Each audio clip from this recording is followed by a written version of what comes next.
You're listening to Medscape's In Discussion series on endometrial cancer, a podcast where thought leaders and clinical experts share their diverse insights and practical ideas for optimizing patient care. This series is hosted by Dr. Ursula Matulonis, Chief of the Division of Gynecologic Oncology at the Dana-Farber Cancer Institute and Professor of Medicine at Harvard Medical School. She's the first recipient of the Brock-Wilson Family Chair at the Dana-Farber Cancer Institute. She co-leads the Gynecologic Cancer Program within the Dana-Farber Harvard Cancer Center and an NCI P01 program project grant that is focused on targeting replication stress in high-grade endometrial cancers. Relevant disclosures can be found with the episode show notes on Medscape.com or the Medscape app. The topics and discussions are planned, produced, and reviewed independently of advertisers. This podcast is intended only for healthcare professionals. Hello, I'm Dr. Ursula Matulonis. Welcome to Season 3 of the Medscape in Discussion Endometrial Cancer podcast series.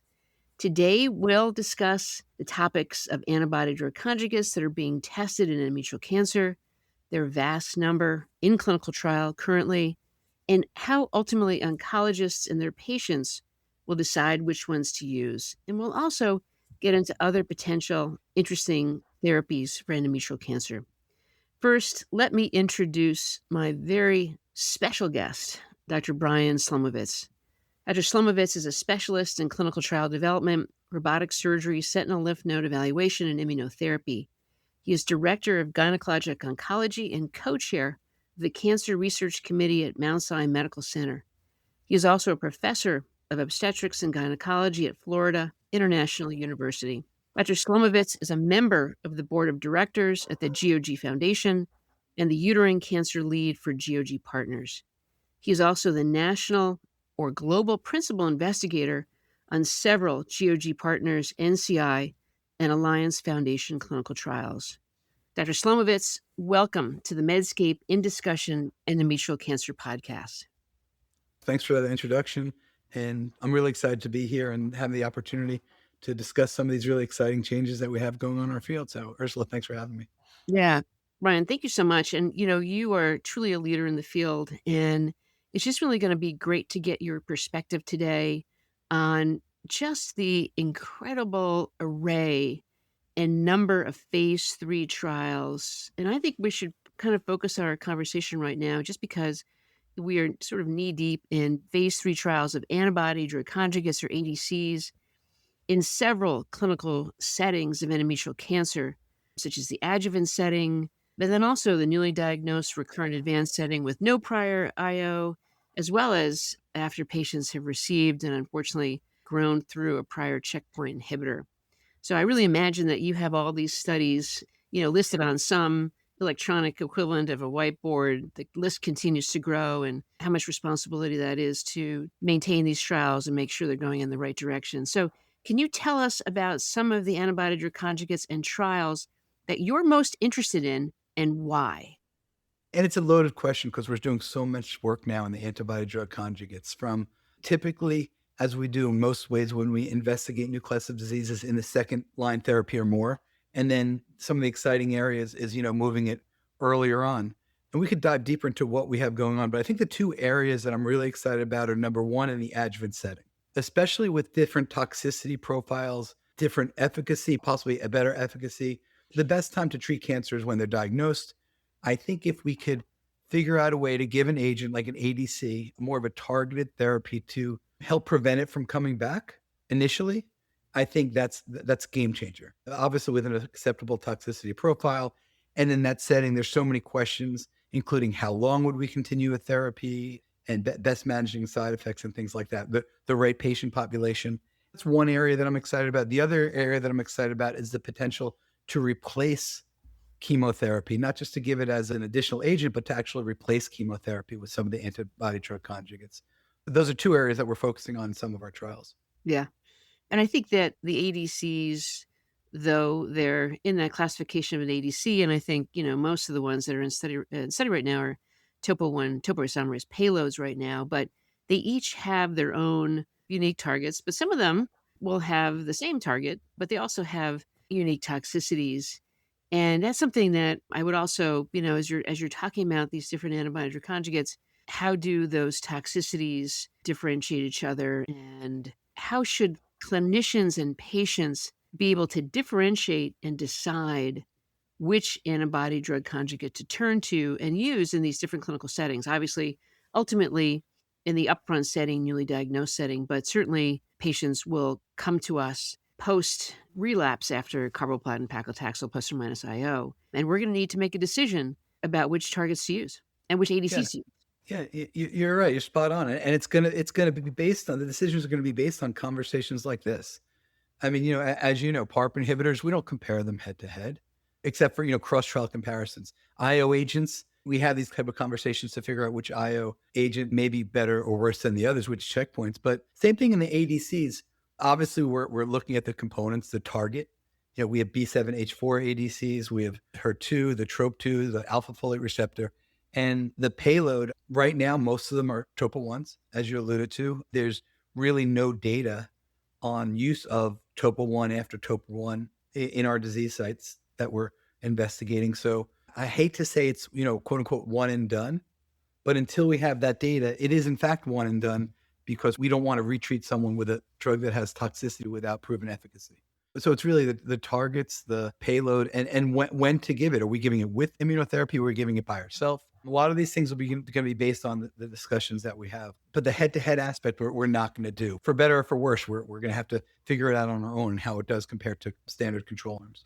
Right. And I think that, it is something that we've, are talking about, but maybe, we're going to have different drugs that have the same target and payload type, such as, targeting B7H4. And I think that's a really interesting area that's emerging, where you've got puxitotug, samrotecan, or PSAM, that targets B7H4, but requires ascertainment of the B7H4 level, versus the drug Mocerta-R or mocertotug rezetecan, where that B7H4 topo-1 payload does not require biomarker assessment. And I think we understand that, as clinicians, it's hard to get tissue.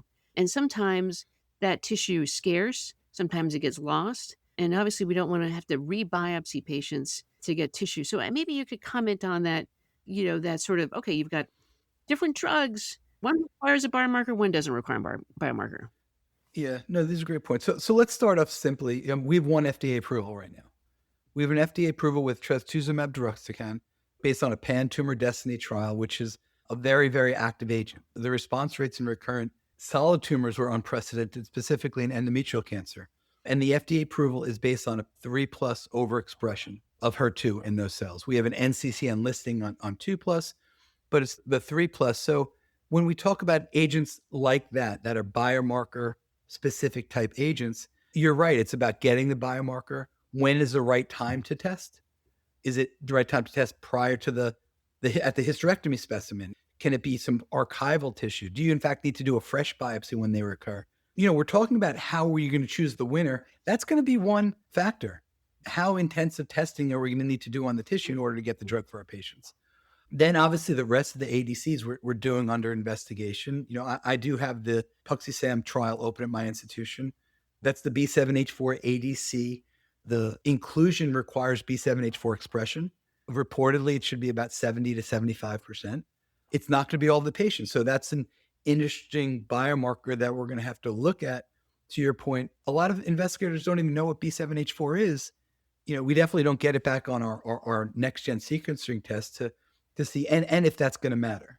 Similarly, the TROP2s, which we've investigated, we finished 2 trials on. While the studies allowed for all comers, prior to accrual, it did still look at the TROP2 levels. I think we learned a lot from your series of studies with mirvetuximab. As just an example, we did them in all patients. It didn't work. We found out you need to have the overexpressors. So, and even though some of the trials that we're doing are not biomarker specific, I think as these studies mature and the results come out, we may find out that they have different levels of response based on biomarker expression. I think one other issue that comes up, of course, is sequencing of the drugs, sequencing or how many prior lines. I mean, I think for mirvetuximab in ovary cancer, it's really up to 3 prior lines, because once you start using the drug beyond 3 lines, the response rate drops down. With trastuzumab deruxtecan, the pan-tumor-02 study, there was no line limit. So, and most of these trials that are ongoing right now, correct me if I'm wrong, you do have a limit on the number of prior lines of treatment. Yeah, that's spot on. Some of the newer ones that we're still looking at in like phase 1 or phase 1/2 studies, which are not ready for further prime time yet, they may allow a couple of more lines of therapy. There's IMGN 151 that we're investigating, but that's still earlier on. But to the point, in the large phase 3 trials, yes, in the second line setting, they're pretty much second or third line, requiring prior IO and prior platinum-based therapy. For our first line trials, they're not allowing for prior platinum and IO. If they receive prior platinum a distance beforehand, 6 to 12 months beforehand without IO, they could be considered eligible, but they definitely have to be IO naive and for the most part platinum naive. And the adjuvants are the newly diagnosed patients. We have one trial now that's open in the public domain in the adjuvant setting, looking at trastuzumab deruxtecan versus carboplatin paclitaxel for those high-risk patients in that setting. But obviously in the clinical trial world, it is strict criteria in order for us to come up with reasonable conclusions that are transferable. Yeah, it just happened to be one of those just unusual criteria where there wasn't a line limit for pan-tumor 2. And, you offered before a little bit, again, just briefly, to talk about the portfolio of studies that are ongoing now. And it's probably going to be too long to talk about all of them, but I think maybe some of the ones that you're prioritizing or are closer to finishing up. For those of you in the audience, we need sites to open trials. We're in this crazy time, Ursula. We have so many more trial slots than really do we have patients at our investigative sites. As a specialty, we need to do whatever we can to get folks onto trial. I mentioned the one adjuvant trial we have. We're looking at trastuzumab deruxtecan adjuvant setting, 2+, 3+. More to come in the adjuvant portfolio, not much else now. Now, in the first line space, I want to differentiate the two types of first line trials. The first type, and we have a trial going on now with SAC-TMT, it's first line maintenance. So all patients get standard of care. They're getting carboplatin, paclitaxel, pembrolizumab. It's after their carboplatin, paclitaxel that we're looking to see if the incorporation of the ADC can help out that maintenance therapy, which is reassuring in some ways for patients. It's not getting rid of chemo, but patients and investigators know they are getting the standard of care. The other type of first-line trials, which again, I alluded to earlier, I'm excited about, are those that are replacing the typical chemotherapy. Now, there's the Destiny-01 trial led by our friend Vicky Macker at Sloan Kettering, which is looking at trastuzumab deruxtecan as a way to push it into the first line. How are we doing that? It's a 3-arm trial. 1/3 of the patients get standard of care, carboplatin, paclitaxel, pembrolizumab, based on the Keynote 868 Ramazzascanda trial. The second arm is the trastuzumab deruxtecan with pembrolizumab. So you talked about earlier, combination to see if we could use this agent with the checkpoint inhibitor. And the third arm, which is a novel arm, it's looking at trastuzumab deruxtecan, one of the new bispecifics as well, which is an anti-PD-L1, anti-TIGIT bispecific antibody that we're looking at. So that's sort of the first line, how it's going to go, either maintenance or new treatment. Mm-hmm. Now, in the recurrent setting, there's a little bit less flexibility in how we can evaluate those. They're pretty much straightforward type trials. Prior IO, prior platinum, it's the new ADC versus a lot of them are investigator choice standard of care, and that'll be either weekly paclitaxel or adriamycin. I'm excited about studies and new investigation. Some of the second line trials I think are going to be tough to win because even if they're more effective, they may read out later than when some of the other drugs may actually already get approval, right? Yeah. So we have two big ones, the SAC-TMT and sacituzumab govitecan, that have already completed accrual in the TROP2 ADC space.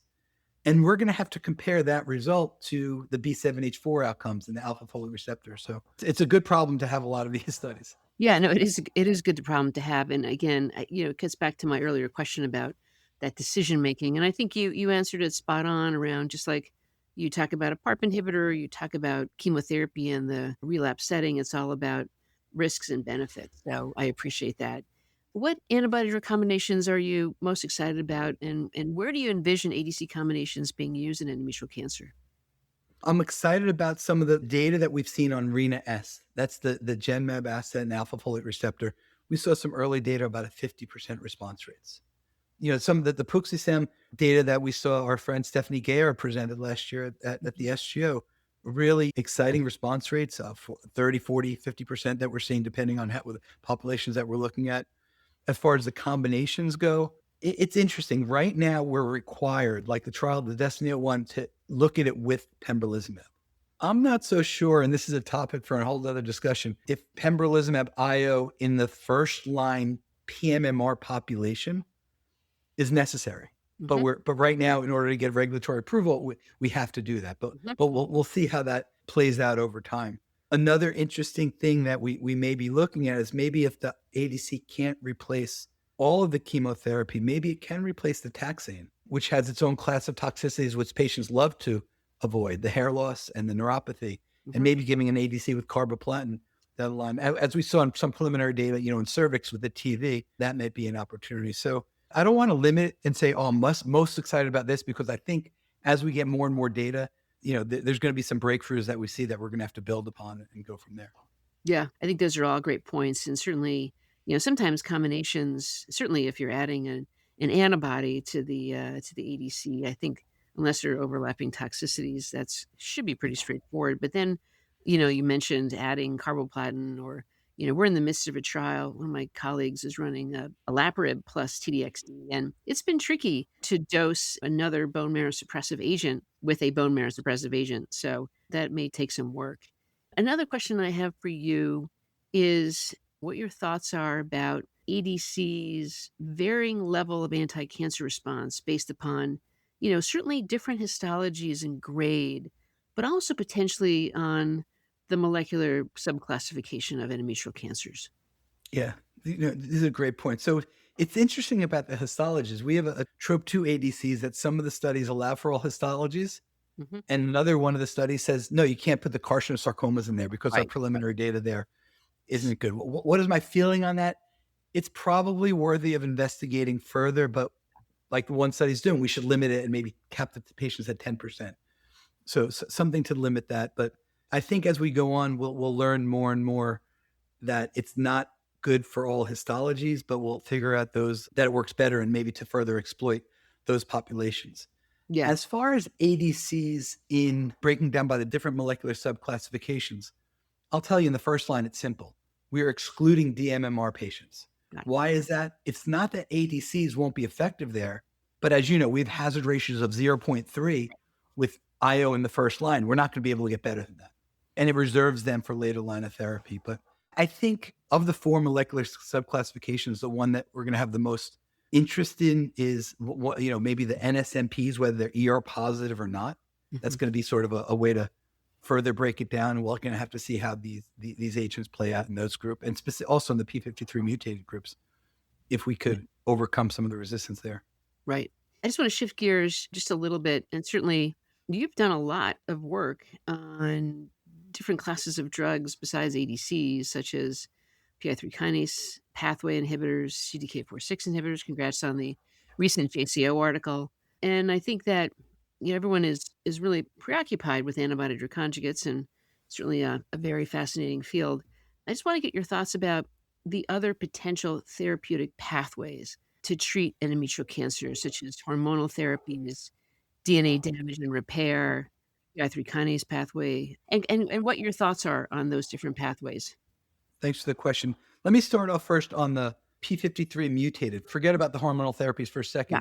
But in P53 mutated, there was a study that Carol Agajanian did a couple of years back, GOG 86P, which was a randomized 3-arm trial, not meant to be head to head, but in further work that was done by Kimberly Leslie, they found that the patients with P53 mutated tumors may have had a better response to bevacizumab, our good old favorite drug, bevacizumab, Friend, your friend. than other tumors. So NRG, everything takes a little time to mature. NRG just opened a trial, which I think is a great trial.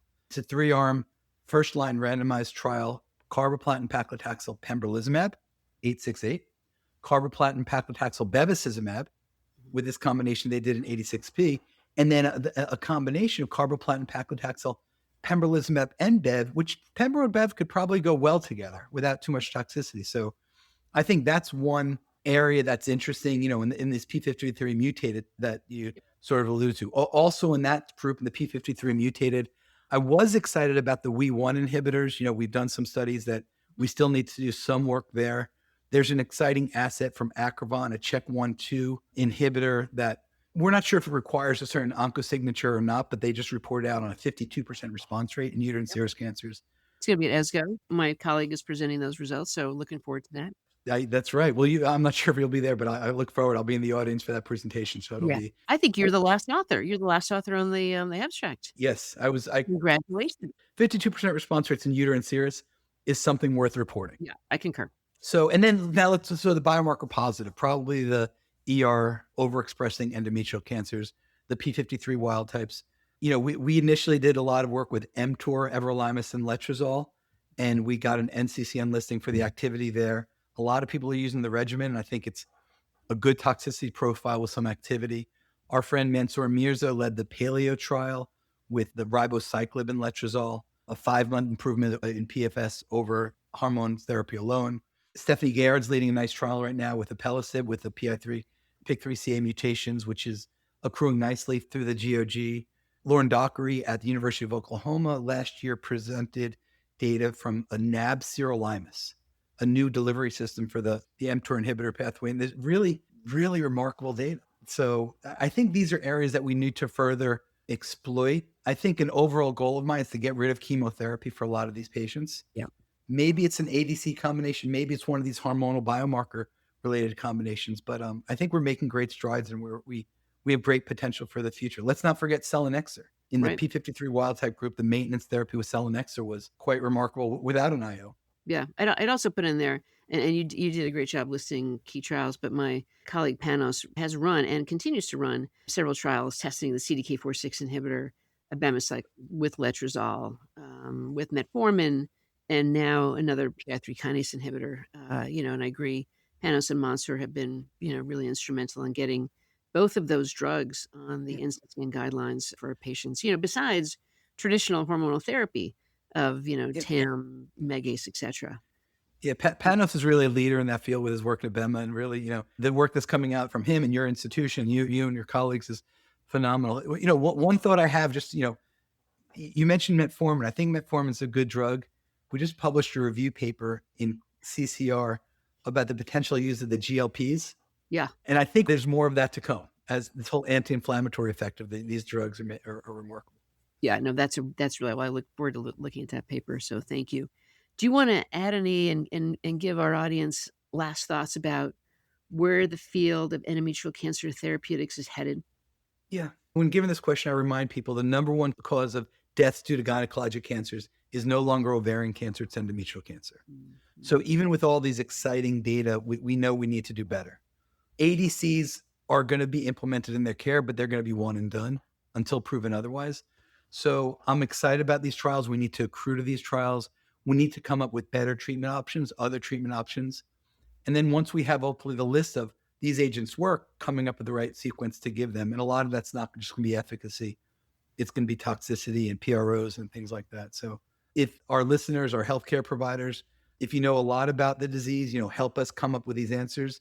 If you don't treat a lot of endometrial cancer, I encourage you to make sure your patients are being treated by someone who knows the trials, knows a lot of the different options, because it is a heterogeneous disease and patients need to be treated differently depending on the type of disease they have. But a lot to learn. I think you're absolutely spot on, and certainly understanding the histology. I mean, I certainly still see patients, we were talking about this the other day, who come in, with a diagnosis of endometrial cancer, and just the simple MMR testing hasn't been done. So that, again, standard of care, sequencing, standard of care, ER, P53, because these different molecules and assessment of these different molecules are important in certainly prognosis, but also in treatment options as well. So thank you, Brian. It's really been a great conversation. It's really an honor to have you here today. So today we've talked to Dr. Slomovitz about phase 3 trials of antibody-drug conjugates in endometrial cancer, how we as oncologists may be selecting different drugs in the future and even right now, and what's new in the field of endometrial cancer therapeutics and where this field is headed. Thank you so much for tuning in. Please take a moment to download the Medscape app to listen and subscribe to this podcast series on endometrial cancer. This is Dr. Ursula Matulonis for the Medscape In Discussion Endometrial Cancer podcast. Thanks for listening to Medscape's In Discussion Endometrial Cancer podcast series with our host, Dr. Ursula Matulonis. Be sure to look for more In Discussion episodes wherever you get your podcasts. Check out Medscape.com or the Medscape app for show notes, links, and more information on endometrial cancer.